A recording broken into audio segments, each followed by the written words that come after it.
Thank you for joining us for our online broadcast. We know that today is going to be a great day. To stay up to date with all things Remedy, download our app in the iTunes or Google Play Store. Once it is downloaded, take a moment and fill out the welcome card so we can get to know you better and answer any questions you might have. Also, make sure to follow us on Instagram and Facebook to stay up to date. If you would like to partner with us financially, you have 3 options. You can give in our app under the Give tab, or by texting Remedy Life to 77977, or by visiting our website at remedylifechurch.com/give. Thank you so much. Now enjoy the rest of the worship experience. Come on, second service. You can do a little better than that. How many of you guys show up with an expectation that you're going to leave better than you came? Right? That's how I want you to show up. I want you to show up going, man, I know this is going to be time well spent. It's going to be a good investment. Man, we appreciate the worship team. How many of you guys appreciate the worship team? And just, everything that's going to happen, we're going to leave better than we came. So I'm just excited today. I'm fired up.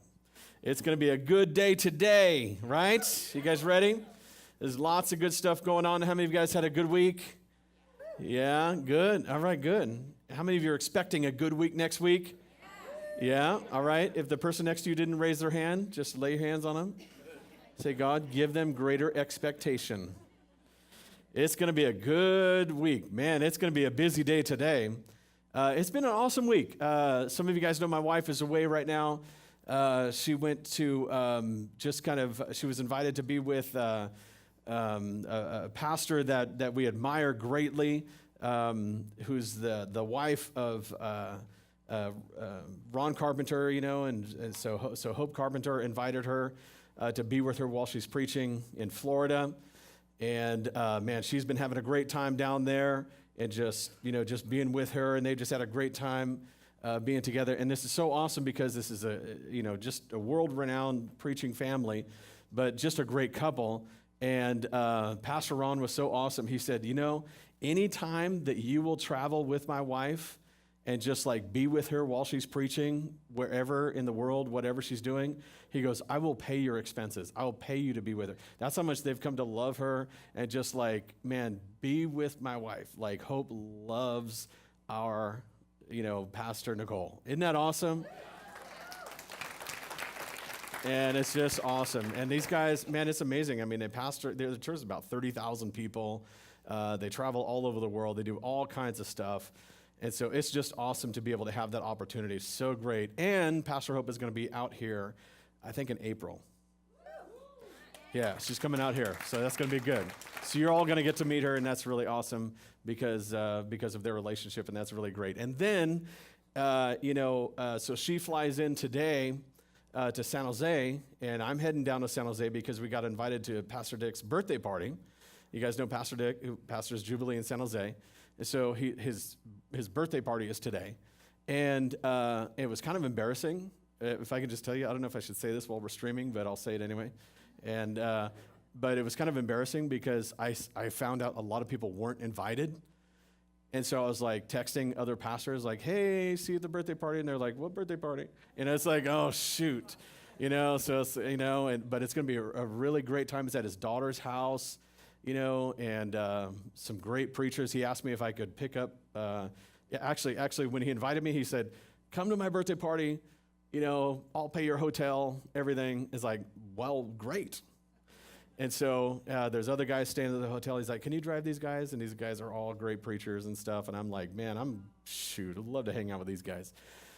So of course I said yes. And so we're going to be down there. So so my wife will fly into San Jose, take an Uber down to where we're going to be having the party, and we're going to be hanging out. Katy Perry's parents are going to be there. I don't know what other people are going to be there. It's just going to be awesome. So I say all that to say, God is bringing us into some great things this year. God is bringing us into some great things this year. I really feel like our church is about to launch into something brand new this year. We're coming into 2018, right? 2018? 18 is kind of like when you come of age. And I feel like our church is about to come of age. I feel like we're coming into something that is like, okay, we've been kids, we've been learning, we've been doing some stuff, but now we're about to actually establish something. So get ready, guys. We are about to step into something great in this coming year. Amen? It's going to be awesome. So, yes, going to be wonderful. So, I love that coming of age thing, you know. I'm so proud. I'm going to get in trouble for this. But my daughter, she hates it when I mention her in the services. But I'm so proud of her. Man, she saved up her own money and like bought her first car this week. Isn't that awesome? With her own money, paid her own insurance, the whole thing. And to me, it was just like that thing of like, there's something that happens when you come of age. She's 19. She's not 18, but she's 19. But there's something that just happens when it's just like, you just come into your own. And I feel like that's what our church is coming into. We're coming into our own. That's why this series is so important. If I could really tell you, talking about the blessed life, that's why this is so important. Because this series teaches us about not how to be just kind of good Christians that try to get to heaven, but to really come into your own in your own life where heaven is being brought to earth through you, right? And so great things are happening in your life and then through your life. That's the blessed life. And so I really feel like this is a key series for right now, for where we are and for where we're going, to really describe like how to not just be a person that shows up to church and goes to church and you're just kind of checking out Christianity or whatever. That's awesome if that's all you're doing. Hey, it's great. Check it out. But this series helps us to really come into what God has for us in the blessed life, that he really wants to do great things in your life. And that's why in one of the key verses that we've shared in the series, where John, the apostle, says, man, I pray that you prosper in all things and be in health, just as you're being health, just as your soul is prospering. He wants every area of your life to prosper. And so what does that mean? He wants your marriage to prosper. He wants your finances. He wants your kids. He wants all these areas. He wants every area of your life to prosper. That's the blessed life, right? He doesn't want you struggling. He doesn't want you miserable, right? He doesn't want you discouraged. He doesn't want you depressed. Man, he wants to help you to come into great things, amen? So in this session, I really wanted to hit this story, which is a great story because it's kind of the story of two boats. I'm going to call it a tale of two boats. That's kind of boring. Here, let's try this. How the blessing can change your life. Subtitle, A Tale of Two Boats. Because the tale of two boats is kind of boring. But how it can change your life is exciting. Because I really want you to get this. Like the blessing of God coming into your life changes you. Because you know what the blessing is? The blessing is an empowerment. The blessing is an empowerment. And being blessed literally means being empowered to prosper. So you can get empowered to prosper in all areas of your life. And that's what the blessing does. It brings empowerment to every area. It doesn't mean you won't ever struggle. It doesn't mean you won't go through hard times. And it doesn't mean you won't have, challenges and warfare and all this stuff. It just means when you go through that, you're going to be empowered to prosper through it. That's what it means. So you don't have to be afraid of hard seasons because you're empowered to prosper in the hard seasons. Yes? That's what the blessing is and the blessed life is. And but in order to deal with that, we have to deal with all areas. So we're going to deal with, helping you prosper in your marriage. We're going to deal with all these kind of issues, right? But let me just say, we're also going to talk about money. We've been talking about money in this series. And you know why we need to do that? Because I really have a strong conviction. We need to break the stigma that it's bad to talk about money in church. We have to break that. We have to break that thing where it's just churches just want your money, and why do they got to talk about money, and why do they got to talk about tithing, and we have to break that. You know why?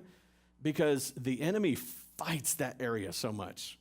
because he knows if we break through in the financial area, if you break through in your finances and you're a person that helps the church go forward, and if we break through in that area, man, we advance. Every organization on the planet knows you advance, with more resources. And so we have to break this thing. The enemy fights this so hard in the church because he doesn't want the church to advance. And so we have to be bold and brave people to go, you know what? We're going to talk about it. We're going to deal with it. Man, we're not going to be afraid of talking about money. We're not going to be afraid of, doing. We're just going to go because we need to advance and change the world, right? If I was the enemy, that's where I would fight too, is talking about money, because if you've got no money, you've got nothing. You're not going forward, right? And so we have to we have to not give into that argument and just hit it head on and go for it. Okay, so let's talk about Tale of Two Boats. You guys ready? Yeah, I bet you didn't know there was a couple of boats in the Bible. Actually, I'll tell you, if you do a whole study on the Bible about boats, it's amazing what God does with boats. Ask Jonah. It's crazy. Ask Noah. It's crazy. God does great things with boats. It's just all through the Bible, and maybe we should do a series on that one day, because there's so many incredible stories about boats in the Bible. But today we're going to talk about these two little boats, and we're going to read in Luke 5, and we'll just start in the first verse. One day Jesus was preaching on the shore of the Sea of Galilee. Great crowds pressed in on him to listen to the word of God. He noticed two empty boats. There they are at the water's edge. For the fishermen had left them and were washing their nets. Stepping into one of the boats, Jesus asked Simon, its owner, to push it out into the water. So he sat in the boat and taught the crowd from there. Now let's just kind of describe this whole moment that just happened there. Because if you don't appreciate it, you don't appreciate that the world just changed in this moment. Because in this moment, Jesus is traveling and he's teaching people. But it's one thing to teach people in like small groups and like circles and like gatherings, and you're just like teaching people and we're talking. Now, when that little group turns into a crowd, it becomes harder to talk to the whole crowd. They're going to a new level here. And they don't have PA systems. They don't have any of our modern, systems to where Jesus could grab a mic and start preaching. He just has to talk. And if the small group turns into a crowd, all of a sudden the people in the back of the crowd are going, "What'd he say? What'd he say? Blessed are the what?" Right? And all of a sudden it becomes confusing because now the people in the back can't hear. So what he does something brilliant. He steps into this boat, and he's going to use the lake, the sea, the water as a sound system. Because water like carries sound, right? So now he can preach to a crowd rather than just a small group. So this whole movement that's happening with Jesus preaching went to a new level because they went from a small group to a crowd. And it happened because Jesus was using the landscape, right? Now, this is important because in order for him to do this, he had to have a boat. And so he walks up, and there's these two boats there, and he needed one of the boats to get out on the water so that he could begin to preach and so that this movement can happen. So guess what had to happen in order for him to use one of these boats? The owner had to be able to say, "Jesus, you can use my boat." So he had to be able to say, "You can use my resources to advance what you're trying to do. You can use what I have to take your mission to its next level." Yeah? This wasn't just his hobby fishing boat. This was his business. He was a professional fisherman. He had a professional fishing business. And so what he's saying is, you can use my business, you can use my resources, you can use this boat that I bought off Craigslist and got a really good deal. You can use what I have to advance your cause, your mission. This is the offering. This is generosity. This is giving. This is saying, God, you can use what I have so that what you're trying to do on the earth can go forward, so that you can go from a group to a crowd. Do you see this? So this guy Simon, now little side note, this guy Simon would have his name changed later to be called Peter and become one of the greatest apostles on the planet. He had no idea that in this moment where he was being asked to let his resources be used by God, that it wasn't something he was giving, he was actually receiving something. He was receiving the blessing. And see, every time we talk about offering, giving, sowing, use your life, use your resources, use what you have, for God to advance, the church and the kingdom. You have no idea. He's not trying to get something from you. He's trying to use something that you have to work through you, because Jesus was then able to preach from the boat. And he's trying to get something to you, which is the blessing, the empowerment for a whole new level. Some of you have a whole new level of life that you're about to experience as you break open your life and you say, God, use me. God, use you. Use my boat. Use my life. Use me. It's not enough for my boat to be on the shore while you're preaching. See, this was a church moment. All these people are gathering and the guy's getting ready to preach, and this is awesome. But it's this moment where it's like, can we take this thing to the next level? And that's what we're asking right now as a church. Can we take this thing to the next level? Can we take this thing to the next level? Can we go like from a gathering to a crowd? Can we go to multitudes? Guess what it's going to take? It's going to take your boat. Let's just be real about it. It's going to take your boat. It's going to take the resources that God has put in your hand in order for us to become what God is calling us to become. Now, there's 2 boats there. Now, we don't know the owner of the other boat. Maybe his name was Gus. Maybe his name was Fred. Whatever his name was, we don't know. But I picture this as 2 people that are like in that moment of the offering, where one person is going, yeah, I'm going to engage the offering. I'm going to give my resources. I'm going to open up my house for a small group. I'm going to volunteer my time on a dream team. I'm going to serve. I'm going to give. I'm going to give financially. I'm going to tithe. And the other person was like, it's the tale of 2 boats. And it's like, which boat do you want to be? Do you want to be the boat that is like forgotten and we don't know whose boat that is? He probably resold his on Craigslist. Actually, at that time, it was like Joshua's list or something. Moses' list.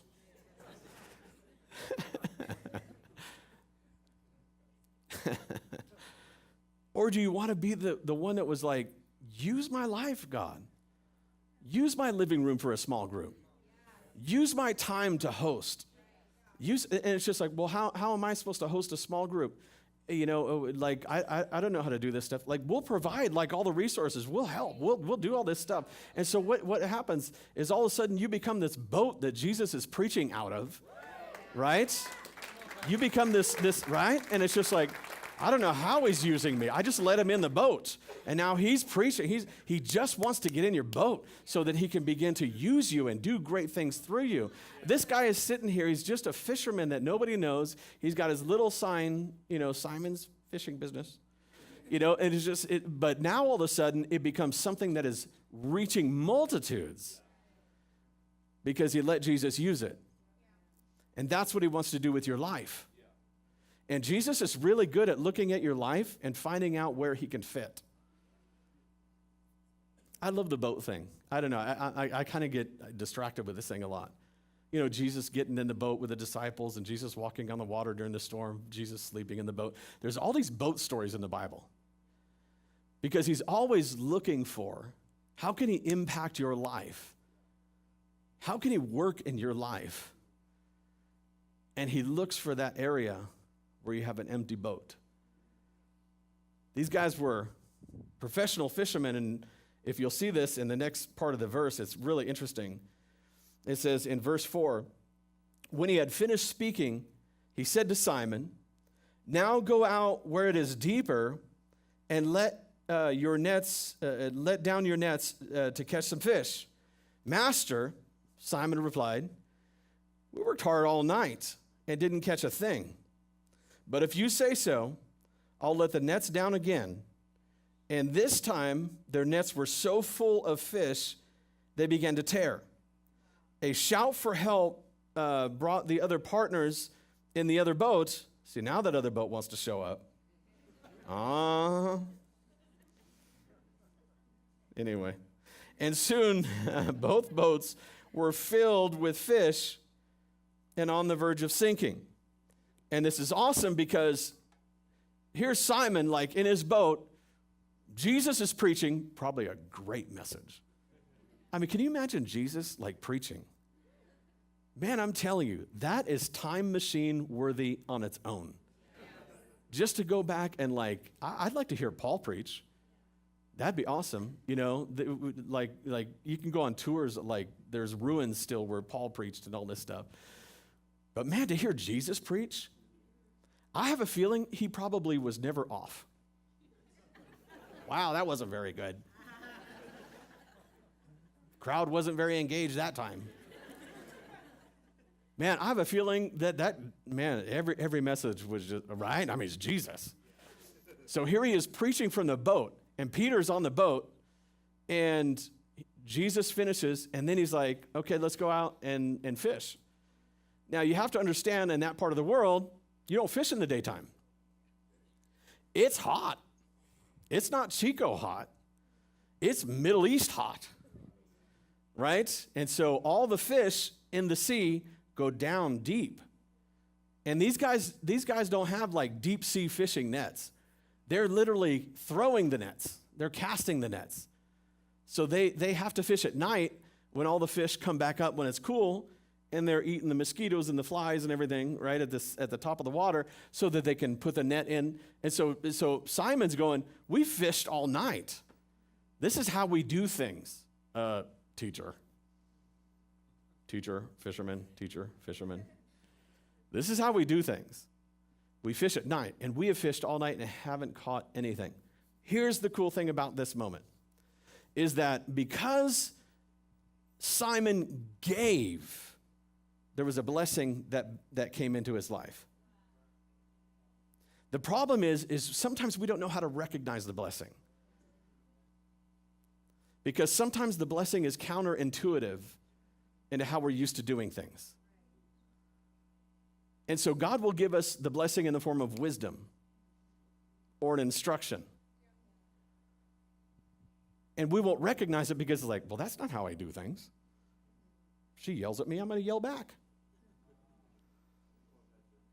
They offend me, I'm going to be offended.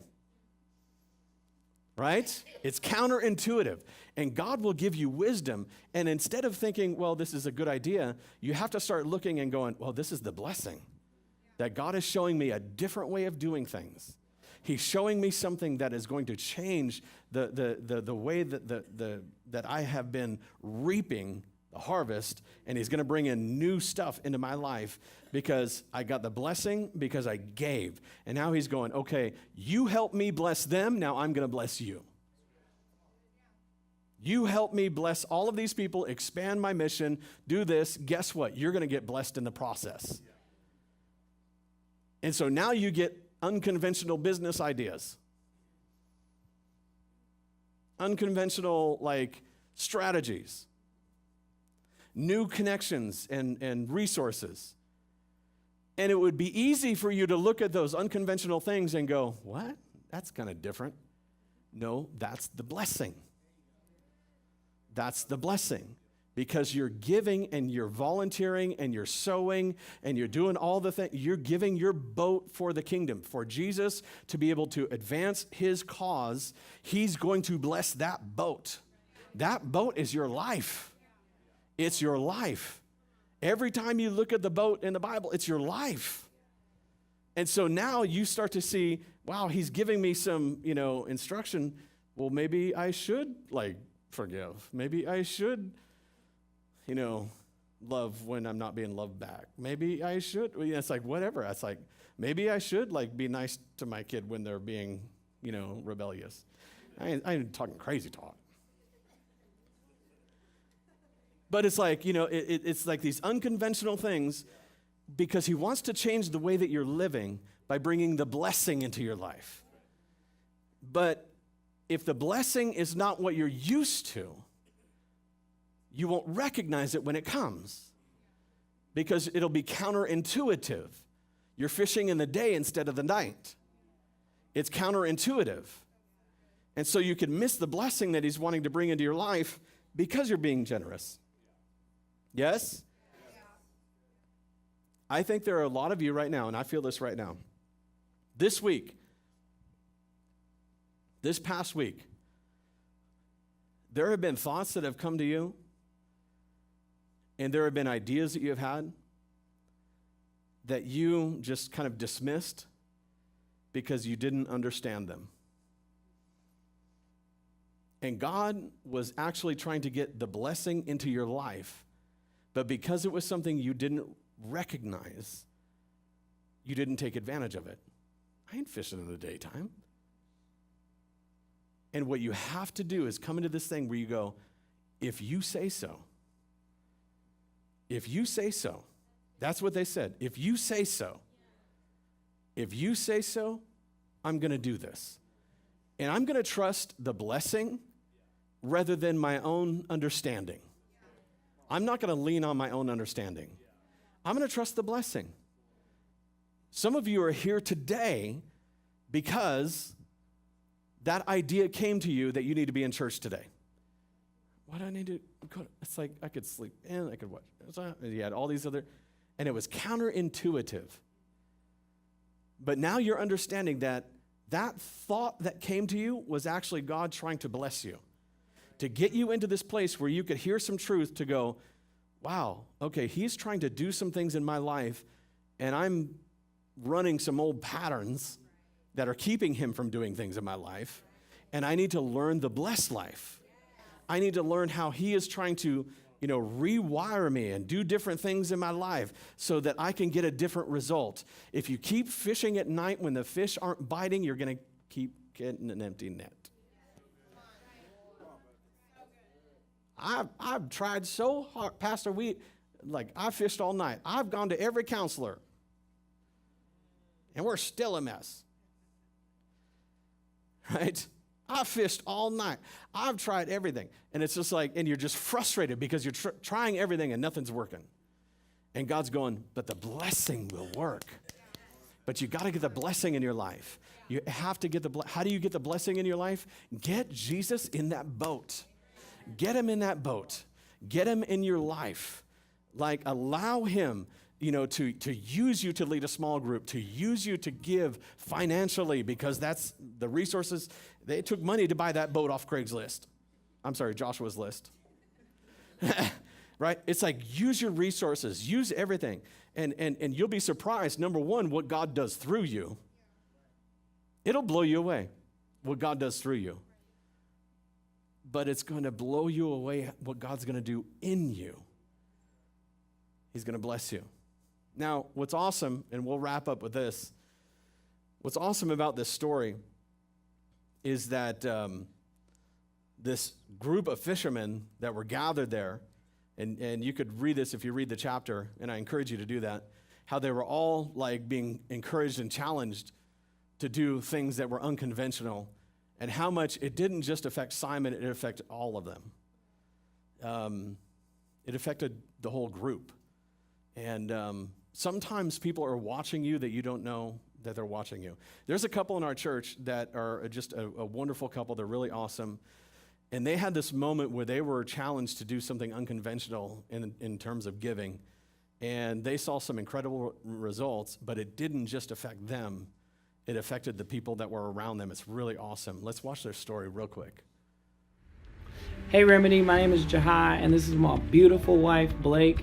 And when we were going through the Blessed Life series this week, we were so fired up because we were reminded of how God has come through for us time and time again. And one story in particular, we just had to share with you guys. Yeah, so it was awesome. It all started when we were engaged, actually.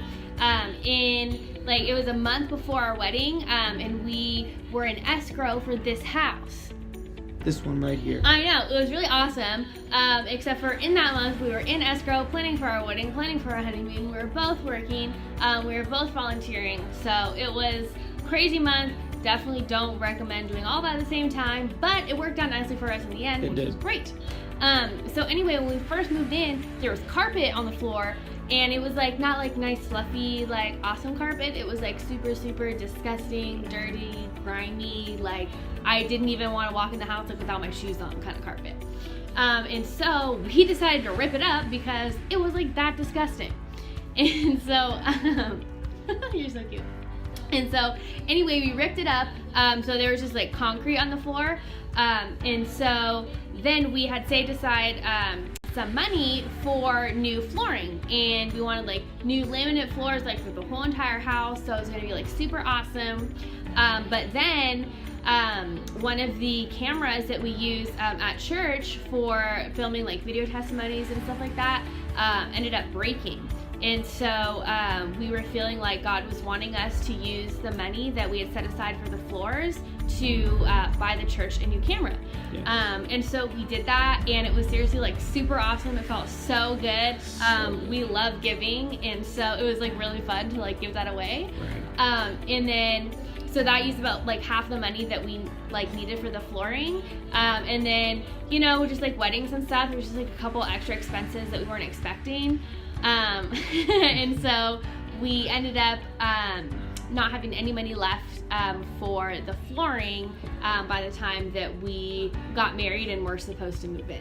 Yeah, and we totally felt like God didn't want us to put it on a credit card. Mm-hmm. And so literally we made the decision to go on our honeymoon knowing that we were going to come back, and for however long it was going to be, even if it was 5 months, we were going to live on the concrete, because we wanted to trust God for those floors. And man, seriously, when we came back from our honeymoon, we were opening up our gifts from our wedding, and from an unexpected source, literally didn't even know that this person could do this. We got a gift for the exact amount of the cost of our floors, our baseboards, and the installation. Literally, we were in tears, weeping, over how good God was in that moment. And seriously, it ended up being double the amount that we sowed in that seed for the camera. Yeah. And I'm telling you, God comes through. God, He knows every single seed that you have sown, and it's no coincidence. God seriously loves to bring you into the blessed life, and we know that we're living in the blessed life. And so every single time we feel a need rise up, man, we're excited to give. We're excited to meet the needs of the church, because we know that as we build the God's house, He's going to build our house. And we've seen it time and time again. So we want to encourage you guys with that story this week, and I just want to say that trust God with your finances and trust Him and sow the seed. Yeah. Amen. And that's the blessed life. Now, the awesome thing is the way God uses these guys in ministry and everything else is incredible. You never know what opening up the blessed life will bring into your life. With these guys, with Simon, who would become Peter, as he opened up that boat and caught so many fish, he had to bring his buddies over, right? And these guys came over, and both boats were full. It's awesome to look at these guys and go, well, this was Peter and James and John. And they all got so impacted that they said, we're not only, just going to let God use our boats, we're going to let Him use our lives. and they began to follow Jesus from that moment. And they literally became the inner circle of Jesus. Peter, James, and John. And they became the greatest apostles. It's amazing what you open yourself up to when you open your life for Jesus to use. When you say, Jesus, get in my boat, get in my marriage, get in my finances, get in my education, get in my career, get in everything. Like, Jesus, get in my boat. When you open yourself up for him to do that, he will do things that you cannot imagine, right? So I want to challenge you. Don't be the boat sitting on the shore. Be the boat that allows Jesus to get in and begin to use your life, because that's where the blessed life begins. Amen? Did you all get this today? Amen. Let's all stand up. Thank you for joining us today. If you need prayer, we would love to pray for you. Just fill out a prayer request in the Remedy Life Church app under the Connect tab. Also, if you would like to partner with us financially, you have 3 options. You can give in our app under the Give tab, or you can give by texting Remedy Life to 77977, or by visiting our website at remedylifechurch.com/give. Thank you and have a great week.